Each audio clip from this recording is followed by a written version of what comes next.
Quem gostaria de ir? Professor, a gente leu ontem de noite, né, juntos. E aí a gente estava comentando que a orelha do Adam Smith deve ter ficado muito quente, porque ele fez um capítulo inteiro só para detonar ponto por ponto de tudo que ele falava, falando que ele era muito simples, que ele não analisava direito. E aí eu achei um capítulo assim bem interessante, só que nessa versão que é a da Boitempo, ele pega os trechos em inglês, né, do Requiem das Sim. Nações.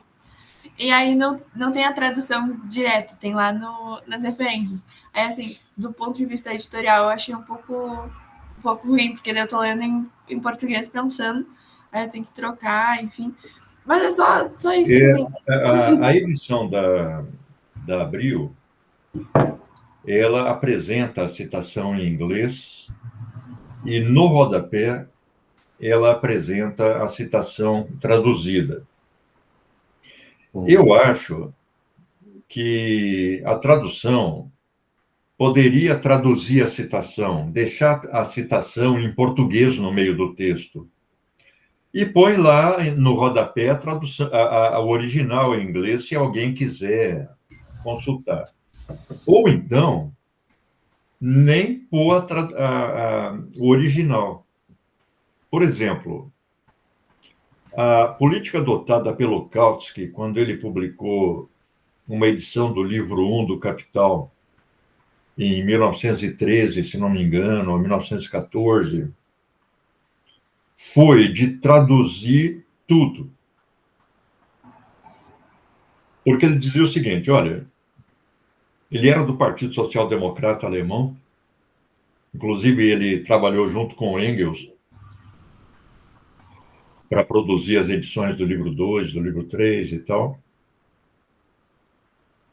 E ele falava: olha, esse é um livro para ser lido para os operários. Os operários não falam inglês, não falam francês, não falam latim. Nós temos que pôr na língua que o operário fala. É mais ou menos aquela orientação da tradução da Bíblia na época da Reforma, né? O Marx, ele não tem a preocupação de traduzir, ele vai citando. Por exemplo, a primeira edição da Crítica da Economia Política, aquele texto de 1859, na primeira página, ele cita no rodapé um texto do Aristóteles em grego. Muito humilde, né? Então, eu acho que a tradução só teria a ganhar se traduzisse tudo. Deixa tudo em português, para o leitor em português. Eu também acho extremamente desconfortável quando uma nota não está no rodapé, mas está no final do livro ou no final do capítulo. Você tem que ficar manuseando o livro para lá e para cá, e isso fica muito mais difícil nos livros digitais, que a gente lê no tablet, né? Agora, a edição da Boitempo, ela tem outras questões ali que eu acho até mais importantes, né? Uma é o uso da palavra curso para designar circulação. Outra coisa é que o Marx, ele usa duas expressões para designar o capital circulante. Uma é circulante mesmo, e a outra é flüssig. Flüssig quer dizer fluido.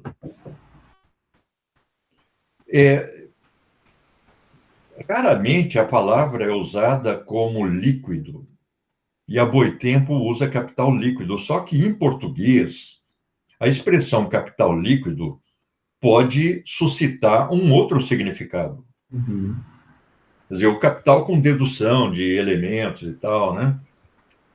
Uma eventual oposição aí entre capital bruto e capital líquido.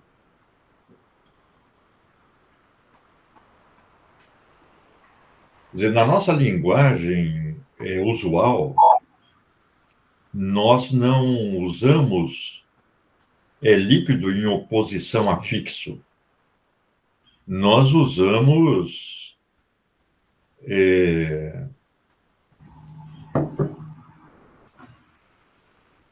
líquido em posição a sólido, né? Mas não tem o sólido aí, o Marx usa fixo, né? Mas ele não usa líquido também, ele usa esse fluido, que é fluido. A civilização traduz fluido, o Abril traduz fluido, outras traduções de línguas latinas, italiano, francês, traduzem fluido.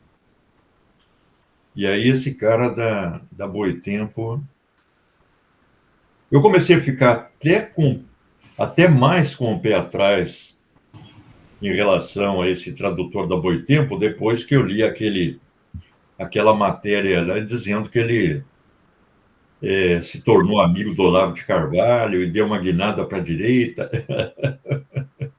Oh, eu não sabia. Quando a gente leu o livro 1 do Capital, isso me irritava muito que o senhor comentou de ter as notas no final do livro. Porque eu li ele também no tablet, no computador. Então, a gente sempre ficar fazendo essa troca. Claro, caçando a nota, né? Não é muito bom.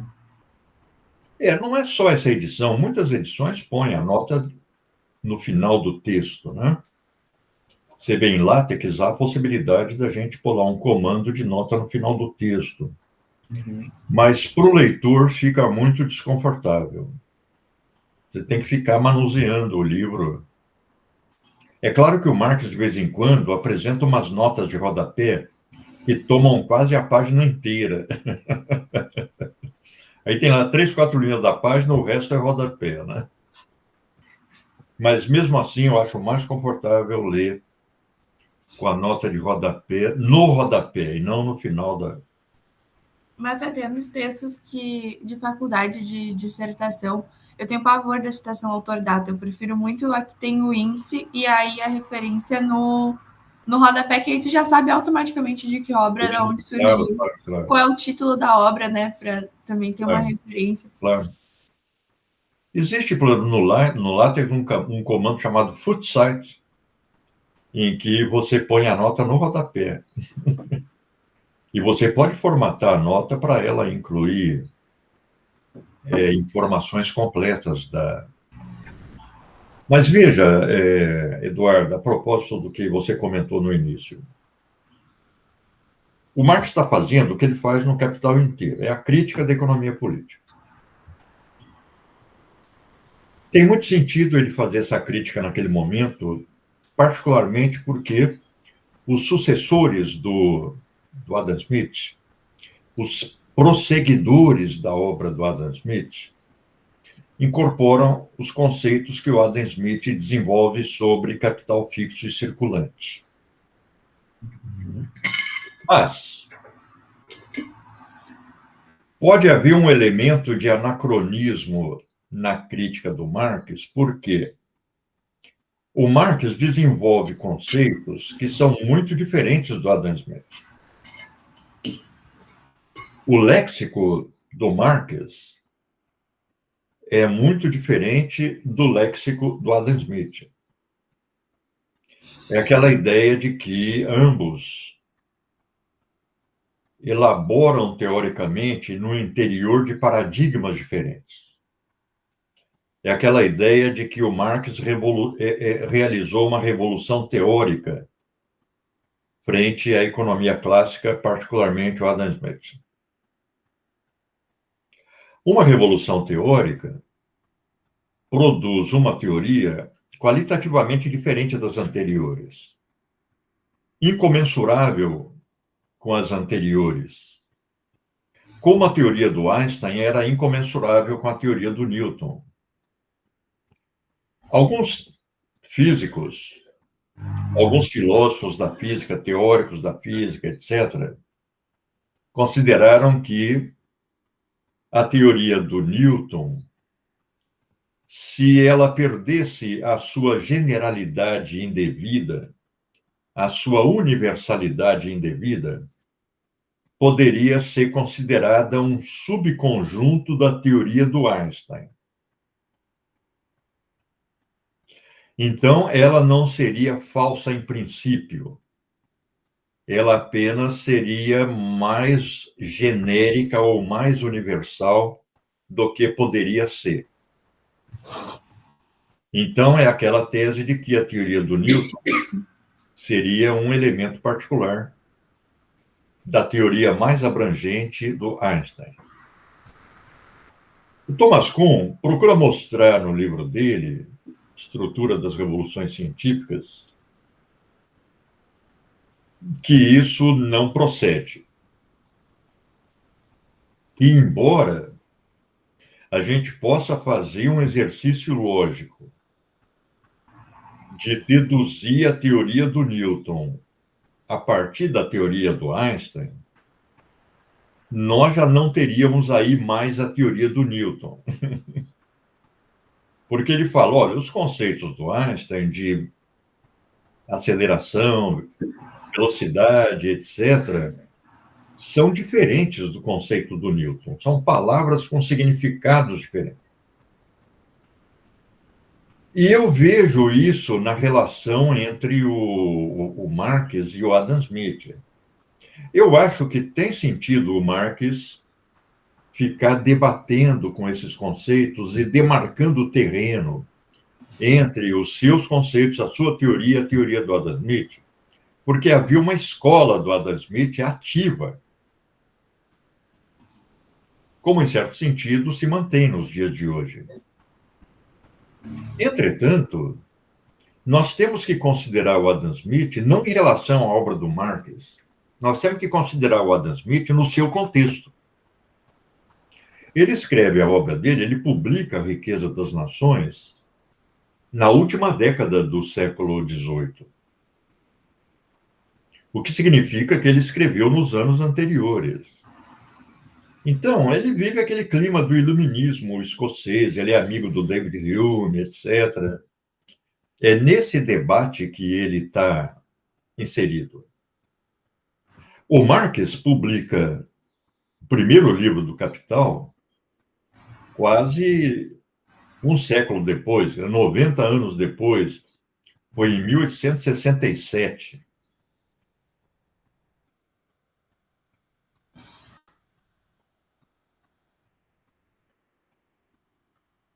80 anos depois, né? Quase 90 anos depois, tem que fazer as contas aí. Então, o contexto já era outro, as revoluções burguesas já tinham sido realizadas, a burguesia já era a classe dominante, ela já se comportava como uma classe que procurava preservar o poder, começava a desenvolver teorias reacionárias. Já não era mais a burguesia revolucionária no interior do qual se desenvolve a obra do Adam Smith. Então, nós temos que ler essa crítica do Marx, na minha opinião, pertinente, do ponto de vista dos conceitos que o Marx desenvolve, levando em conta essa historicização que nós temos que fazer de toda a obra, e, portanto, também da obra do Adam Smith e da obra do próprio Marx. Então, quando o Marx confronta os seus conceitos de capital fixo e circulante com a maneira como o Adam Smith desenvolve esses conceitos, há um claro contraste. Você vê, por exemplo, o Adam Smith, em determinado momento, ele fala: o capital circula porque muda de mãos. Se ele está no âmbito do processo produtivo, por esse simples fato, sem mudar de mãos, ele não é circulante. Então, já tem um sentido muito diferente daquele sentido do Marx. Agora, eu acho que o capítulo é muito importante porque o Marx detalha, ao contrastar os seus conceitos com o do Adam Smith, os seus próprios conceitos de capital fixo e circulante, e enfatiza muito o caráter dos conceitos como designando uma função do capital no processo da circulação dos valores no âmbito da produção. Então, são conceitos que o Marx só vai utilizar no âmbito da produção. É algo que o Adam Smith já não faz. Por exemplo, ele já projeta a noção de capital circulante para o âmbito da própria circulação. O Marx falou, Adam Smith está confundindo capital circulante com capital mercadoria. Mas acontece que o Marx que criou essa diferenciação. O Adam Smith tem um marco conceitual que pode ser coerente dentro do seu contexto teórico. Embora o próprio Marx ele diferencie dois Adam Smiths. Ele fala, nós temos aí um Adam Smith esotérico que vai ao fundo das coisas, que desenvolve conceitos mais precisos, desenvolve uma teoria do valor fundada no trabalho, etc. E temos esse Adam Smith superficial. É esse Adam Smith superficial, diz ele, que os seus seguidores vão privilegiar. São formulações que podem alimentar o que o Marx chamava à época de economia vulgar. Ele falou economia vulgar, os economistas vulgares, ele cita aí o Jean-Baptiste McCulloch, Sênior, se fixam na aparência das coisas, no fenômeno. Eles não vão às relações sociais que dão origem a essa aparência. E se fixando na aparência do processo, eles dão um contorno apologético às relações capitalistas de produção. Então, para ele, embora o Adam Smith, o Ricardo e o Sismondi sejam científicos no fundamental, por isso que eles incluem no que ele chama de economia clássica, economistas como Jean-Baptiste Say, como McCulloch, ele vai chamar de economistas vulgares, já não são científicos mais, são meros ideólogos, meros apologetas das relações sociais, né, vigentes. Nós estamos discutindo o livro 4, está sendo uma discussão muito interessante, porque ali o Marx está lendo todos esses autores e está desenvolvendo, no transcorrer das suas anotações, de trechos dessas obras, as suas próprias reflexões. Então, ali ele já vai demarcando terreno, né? Mas ali ele está desenvolvendo os conceitos. Às vezes não está muito preciso o conceito, mas ele já está contrastando a sua concepção de economia com as concepções de economia dos fisiocratas, do Adam Smith, do William Pett, etc., né? Ele desenvolve uma utilíssima para a nossa discussão, um debate sobre trabalho produtivo e improdutivo, desenvolve, por exemplo, largos arrazoados sobre o trabalho do professor, do juiz, do advogado, coisa que ele não faz com tanto detalhe no Capital. Claro, o Capital é um texto que ele redigiu para publicar. As teorias sobre a mais-valia são uma transcrição de cadernos em que ele anotava trechos das obras e ia fazendo observações. Mas aí você vê o contraste entre a concepção do Marx que vai se desenvolvendo e aquelas obras que ele estava expondo à crítica, né?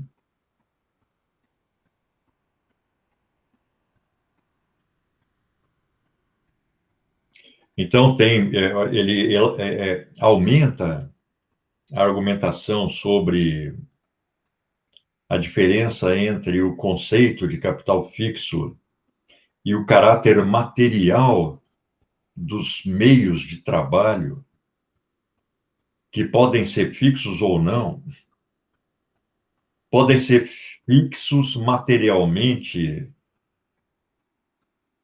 de acordo com a sua configuração. Então, pode ser um prédio, pode ser uma área de terra. Isso não dá para você exportar, não dá para movimentar. A máquina é capital fixo, mas ela pode ser exportada. O navio é capital fixo, mas ele não está fixo num lugar, né? A matéria-prima é capital circulante, mas materialmente ela está fixa no processo produtivo. Então, ele vai fazendo uma série de demarcações que vão diferenciando categoricamente o seu conceito de capital fixo e de capital circulante dos conceitos do Adam Smith e dos seus seguidores. Ele cita a ferrovia, professor, como fixa, no sentido de que ela não tem como sair do lugar, e o título como uma forma de poder circular, porque tu pode vender o título da ferrovia e a ferrovia vai seguir lá, mas o título vai ser de outra pessoa e tal. Você vende a casa é transferida à escritura, então você transfere a propriedade, mas a casa fica lá. Isso, a propriedade. Embora tenha algumas casas que hoje o pessoal põe em cima do caminhão e leva para outro lugar, né? Eu vejo aqui no Rio Grande do Sul tem umas casas de madeira que o pessoal põe em cima do caminhão e muda de lugar, né? Eu vi uma vez isso na rua, eu fiquei muito deslumbrado, assim, olhando que tem uma casa em cima de um caminhão. Claro. Eu estava assistindo recentemente uma reportagem, não lembro o canal e tal, mas sobre um bairro, cidade, não muito longe de Manaus, no Amazonas, constituído por casas flutuantes. Então, as casas não precisam ser construídas ali, elas podem ser construídas em outro lugar e são puxadas de barco. Uhum. E nem ficam em cima de um terreno, elas ficam flutuando na água, né?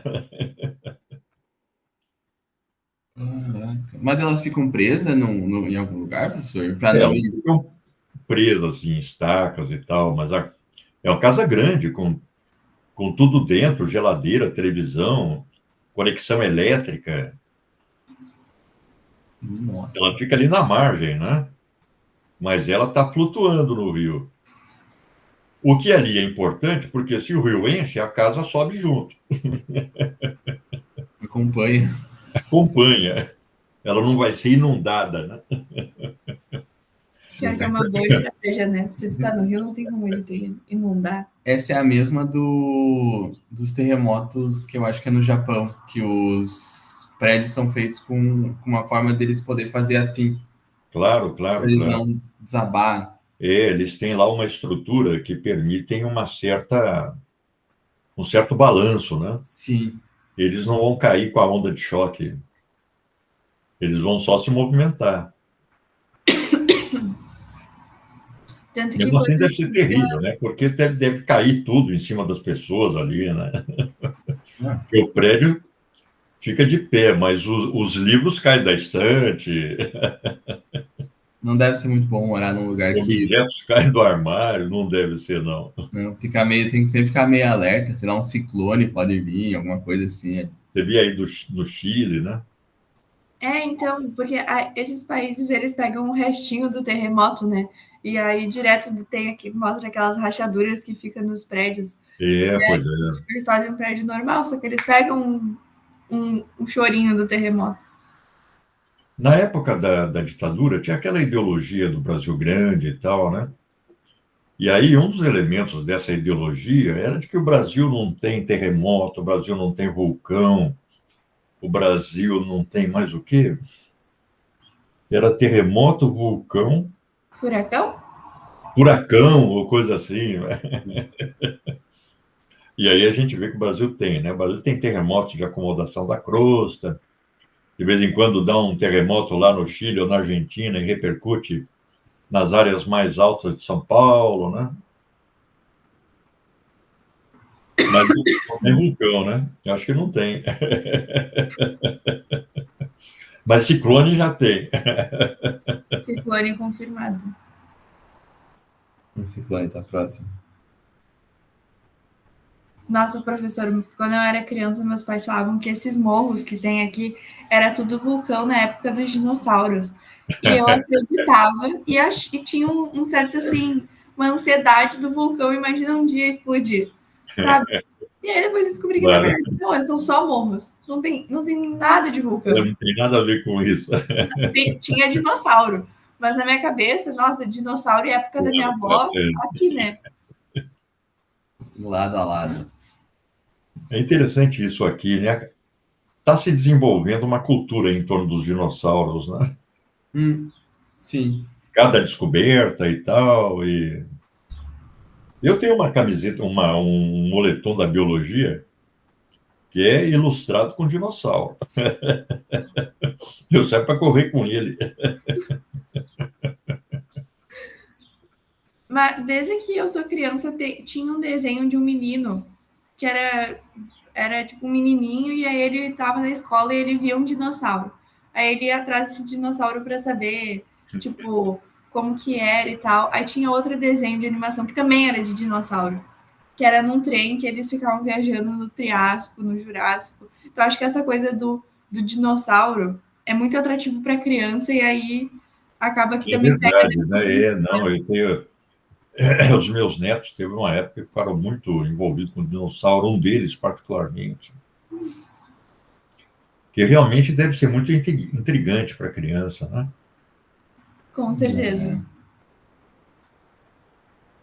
Eu não sei, pessoal, teria mais alguma coisa? O capítulo ele é muito focado, né? Ele é meio longo assim, mas o Marx fica girando em torno.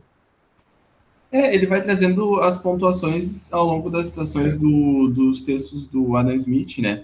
Ele traz bem o que o senhor falou dessa questão do pós-Adam Smith estar utilizando desses termos erroneamente, A né? mesma conceituação, né? Isso, e Porque deles não não... era algo que era do passado, estava presente ali, né? eu até marquei aqui que ele fala que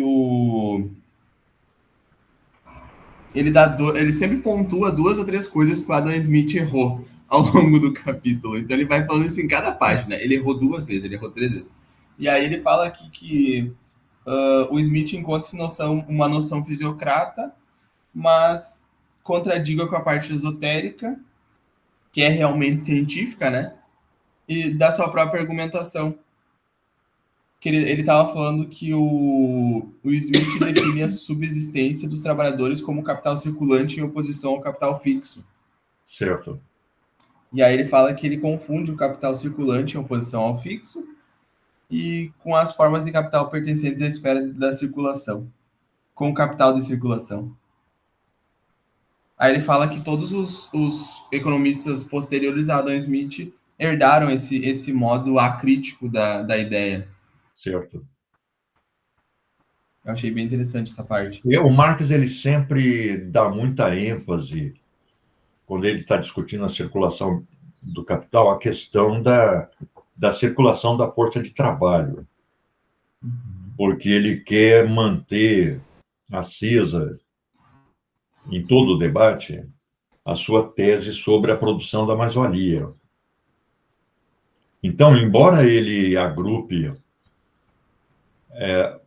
a força de trabalho com as matérias-primas, no conceito de capital circulante, a maneira como circula o valor da força de trabalho, com a maneira como circula o valor das mercadorias e das matérias-primas e matérias auxiliares, no conceito de capital circulante, ele faz questão de mostrar como é diferente a maneira como a força de trabalho se insere no processo produtivo, porque a força de trabalho, ela não simplesmente transmite o seu valor para o produto, repassa o seu valor para o produto.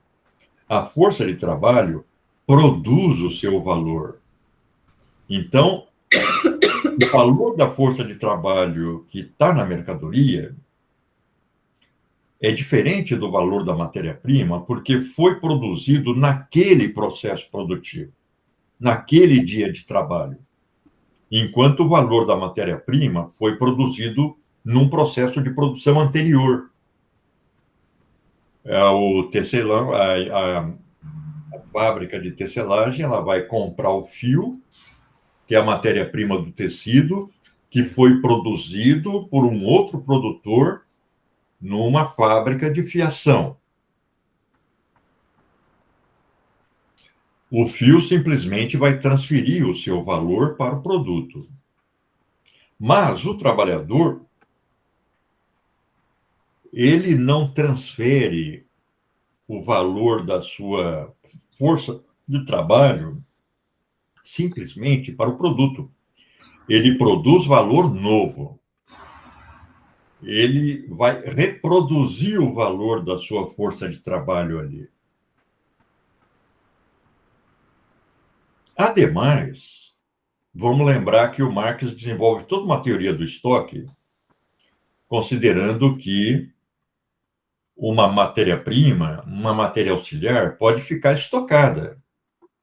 O capitalista pode comprar em grande quantidade, às vezes tem dificuldades de aquisição, às vezes ela é produzida uma vez só por ano, como no caso dos produtos agrícolas, e o capitalista pode estocá-la, mas isso não ocorre com a força de trabalho.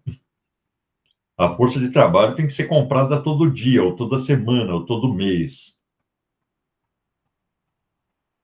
Então, a circulação do valor da força de trabalho, embora do ponto de vista da circulação do capital possa ser integrado junto com a matéria-prima no conceito de capital circulante, ela materialmente e do ponto de vista da maneira como ela produz o valor no processo produtivo, vai sempre se diferenciar. Por isso que o Marx, ele inclui no mesmo conceito de capital circulante, porque fala, circula da mesma maneira. Mas não podemos perder de vista, e essa é uma das críticas que ele faz aqui, a diferença entre capital constante e capital variável. Entre o capital utilizado na aquisição de força de trabalho e o capital utilizado na aquisição de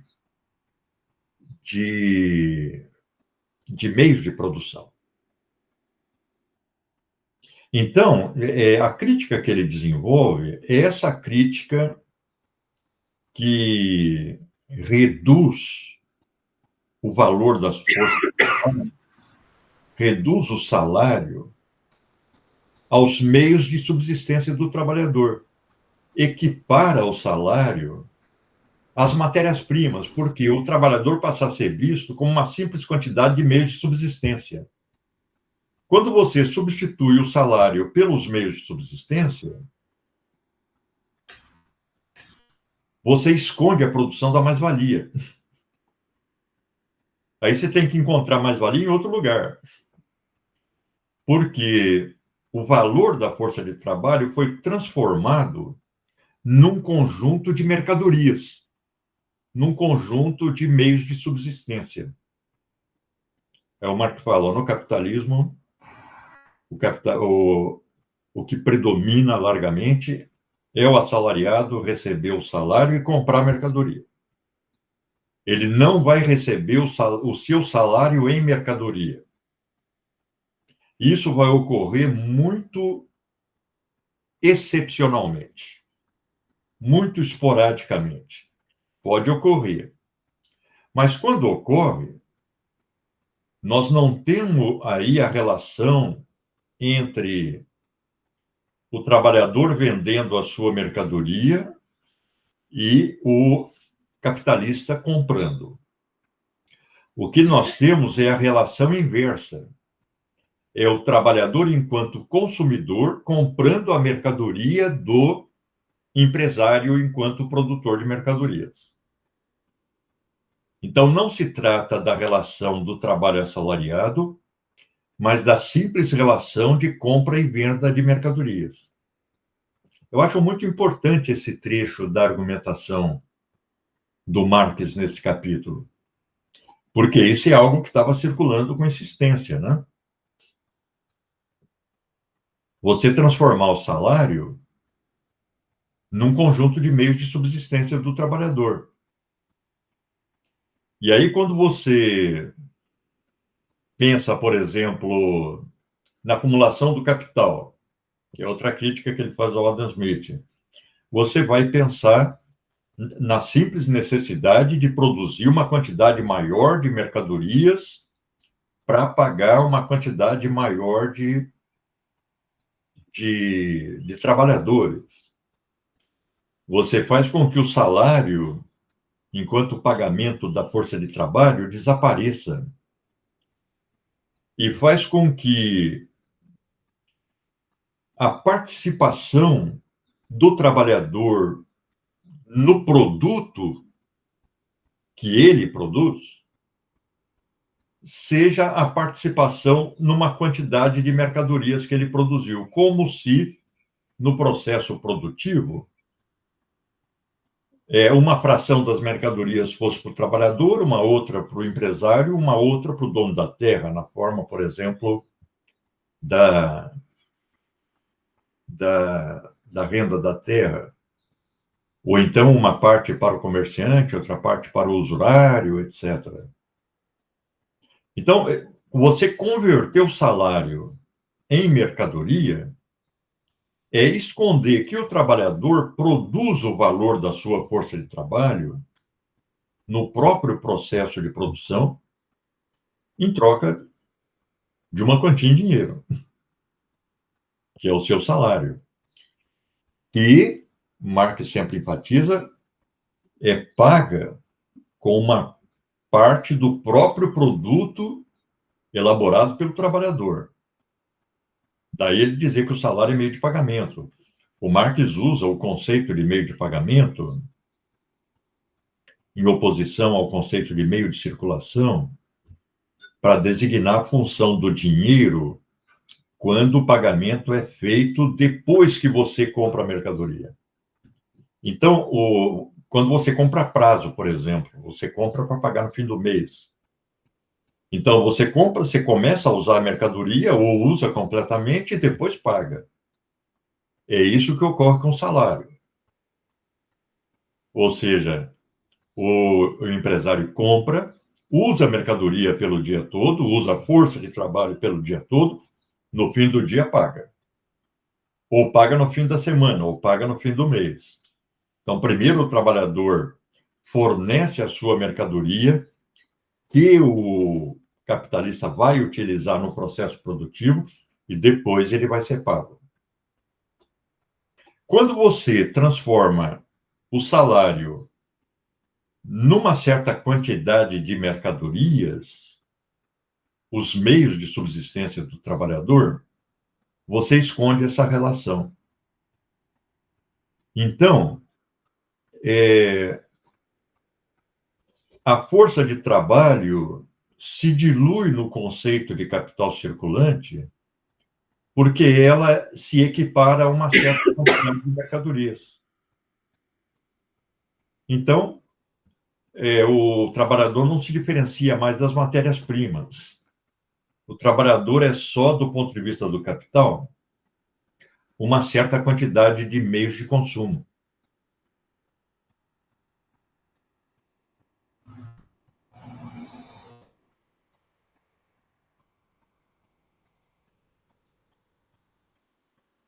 É interessante pensar no trabalhador como mais uma parte do processo de produção, como se ele fosse uma mercadoria. Pensar a mão de obra dele como uma mercadoria muito... É uma mercadoria, é uma mercadoria. Isso. Eu digo que o pensamento, assim, é muito estranho, sabe? Certo. A construir o pensamento de que ele está vendendo uma mercadoria. Daí a inovação, né? Mas, por exemplo, o Marx vai criticar concepções também que consideram que a força de trabalho que o trabalhador vende é um capital do trabalhador. Isso é mais estranho ainda. Aí já é demais, professor. Mas aí já é uma... Mas, por exemplo, é o que desenvolvia a teoria do capital humano, do Theodor Schultz, que foi a base da reforma educacional da ditadura no Brasil. A teoria dizia, você deve investir em si mesmo, abrindo mão do consumo presente, para poder ter um rendimento maior no futuro. É o que eles chamavam de capital humano. Hoje em dia a gente tem isso com os investidores, com o pessoal mais coach, que faz esse mesmo diálogo de se investir a si mesmo.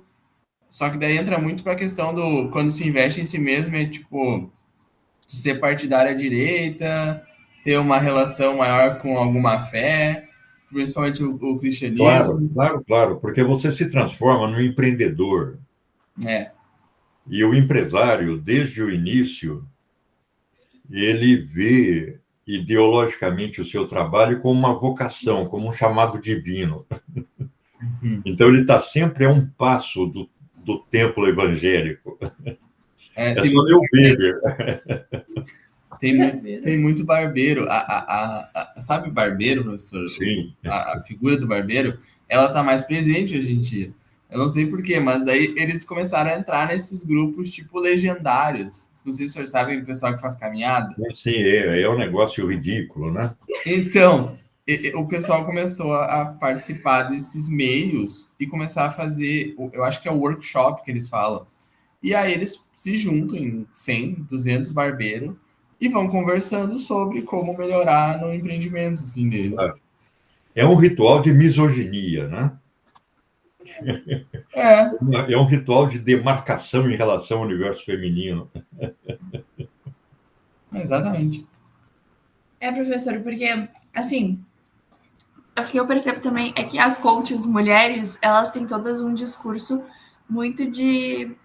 Não digo nem de uma submissão óbvia, elas não vão falar eu sou submissa ao meu marido, mas tu vai entender que ela é submissa ao marido, porque daí começa a falar de energia feminina, e que não sei o quê, e que tem que deixar o homem ser bagunceiro mesmo, que o homem não tem que ajudar na casa, porque é a mulher que cuida. Tipo, tudo bem, eu entendo que todas as mulheres estão teoricamente aptas a serem mães, biologicamente falando, então tem essa coisa do cuidado, mas trazer isso para as relações e fazer isso uma regra, sabe?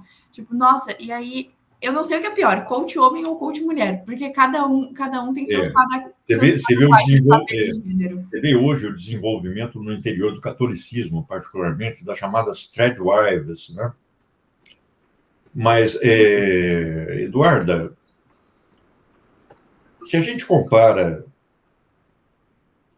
por exemplo, o exercício da maternidade de uma mulher inserida naquele universo tradicional da dona de casa e a maternidade de uma mulher que trabalha, etc., tem uma atividade fora de casa,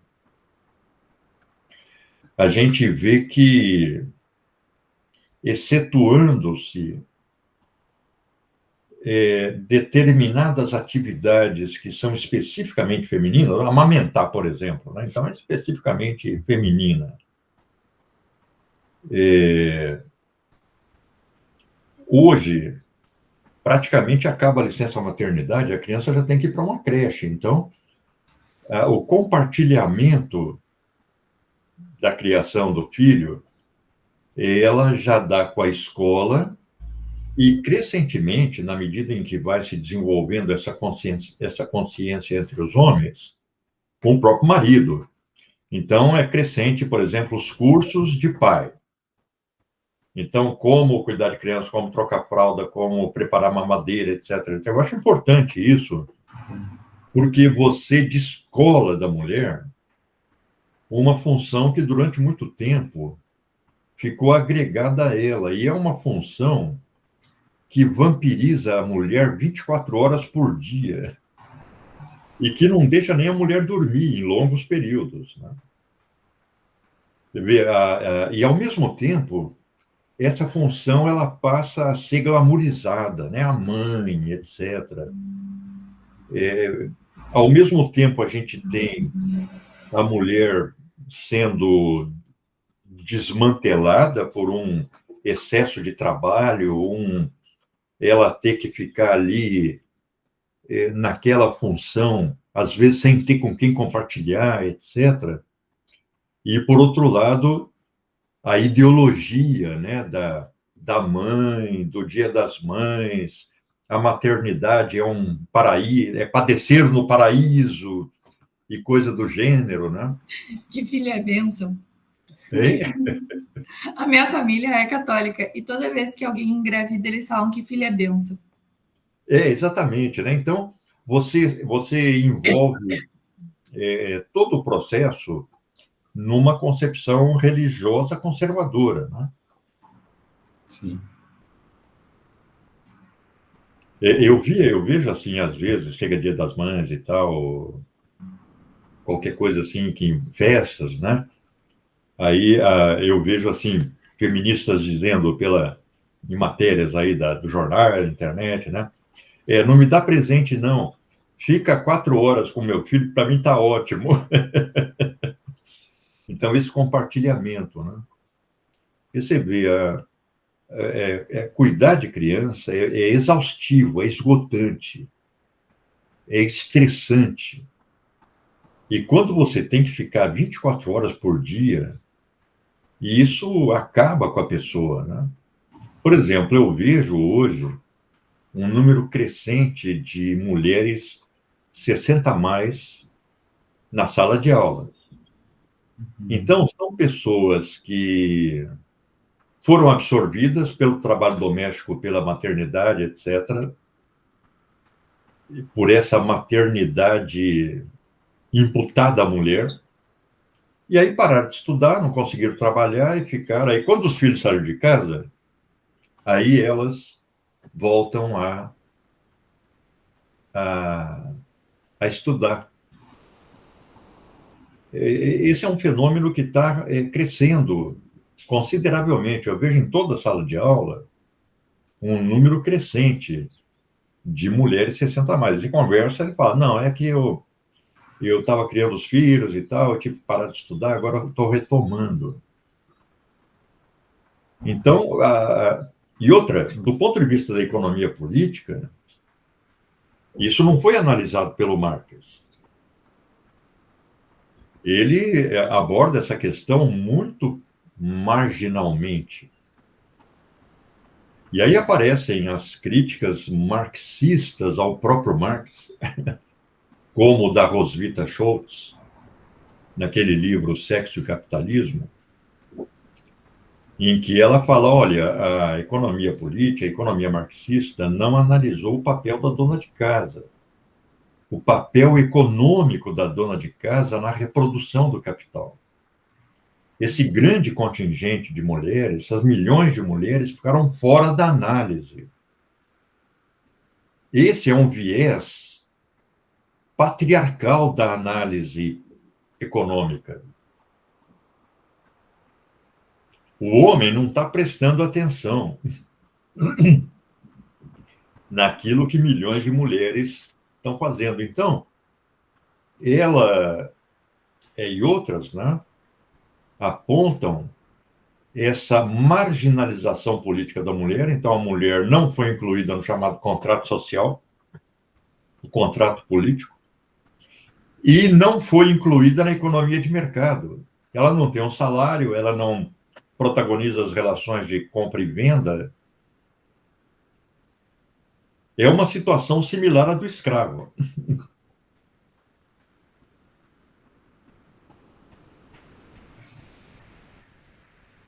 Eu acho muito importante essa análise que ela faz, porque ela mostra que a análise marxista, a mesma análise marxista depois de Marx, não abre uma porta conceitual para analisar o papel da dona de casa, por exemplo, na reprodução do capital, e é um papel crucial. Hoje já se quantifica o valor produzido pela dona de casa. Professor, eu acho que no meu último ano de Enem, que foi em 2023, o tema da redação era sobre mulheres como protagonista no sentido ruim dos trabalhos de cuidado. Tipo, o tema da redação era por que só as mulheres precisam fazer os trabalhos de cuidado, como enfermeira. Tudo bem que meu pai é enfermeiro, mas na turma dele só tinham 2 homens. Então, assim, por que enfermeiras, técnicas de enfermagem, babás, cozinheiras de escola, professoras de criança pequena até dá para entender, por conta, né, dessa questão de segurança. Mas, enfim, professoras no geral, área da educação primária, né, de escola. Como é o nome daquelas moças que cuidam de idosos? Cuidadoras. E aí era sobre isso o tema da redação, e muita gente depois foi reclamar nas redes. Tipo, como assim? Sabe? São profissões que se desdobraram em função da divisão do trabalho, mas que derivam do papel da mulher na família, basicamente. Que é essa questão do cuidado, né? Com a criança, com o marido, com o idoso, com o doente. É sempre a mulher que está ali. Então, enfermaria. Eu tenho uma irmã que é enfermeira. E ela, inclusive, trabalha com formação de enfermeiras. Ela é professora universitária lá na USP de Ribeirão Preto, e ela fala, olha, nós temos que quebrar esses estereótipos. Para que homens entrem na profissão, em um número maior, que já está ocorrendo. E outra porque as próprias pessoas que entram para fazer o curso já carregam consigo o estereótipo trazido da família, né? Então, tem que dizer para ela, olha, isso é uma profissão, você vai atuar de acordo com as exigências profissionais, no âmbito da ética profissional. Você não pode transferir esquemas da cultura familiar para o desempenho profissional. E nem da cultura religiosa. Por exemplo, ela falando de estudantes de enfermagem que se recusavam a atender meninas que tinham feito aborto, porque elas eram evangélicas e aquilo era pecado, etc., né? Ela tem que mostrar, olha, aqui a tua concepção religiosa tem que parar na porta do hospital, você tem que atender todo mundo. Ou a discriminação da pessoa em situação de rua. Chega lá, eu tinha uma amiga nossa aqui, enfermeira, e ela falava, ó, chega lá uma pessoa em situação de rua, ninguém liga. É como se fosse um pedaço de carne, né? Tem um caso clássico, que é daquele arquiteto espanhol Gaudí, que construiu aquela Catedral de Barcelona. É um arquiteto de importância mundial. Ele andava com roupa puída. Ele não ligava muito para a roupa dele. E aí, um belo dia, ele foi atropelado por um bonde em Barcelona e foi hospitalizado, e o pessoal deixou de lado lá, achando que era um mendigo.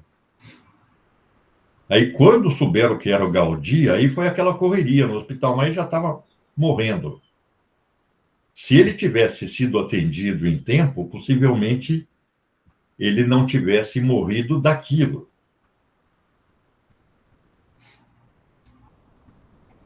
O que é uma vergonha para a Espanha, né? Não é uma vergonha só para Barcelona, é uma vergonha para a Espanha, que não tem como apagar.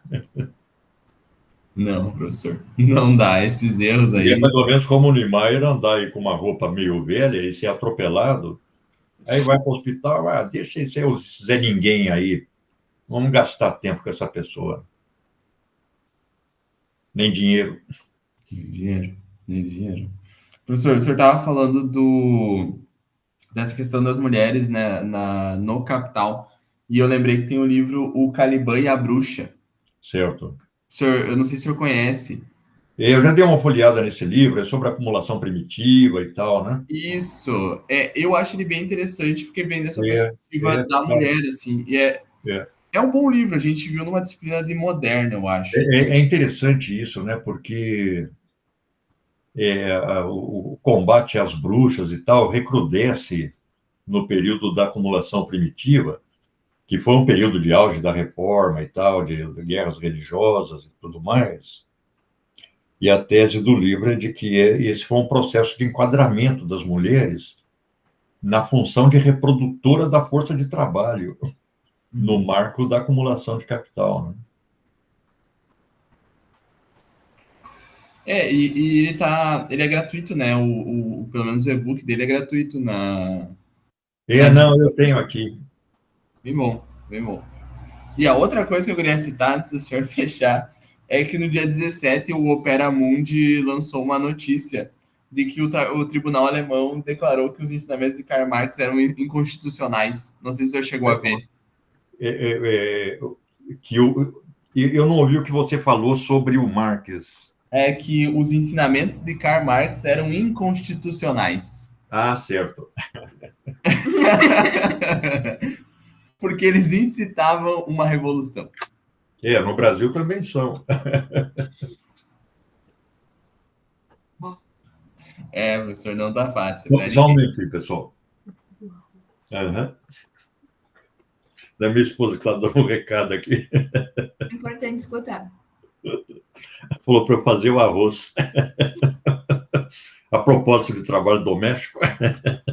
Bom, professor.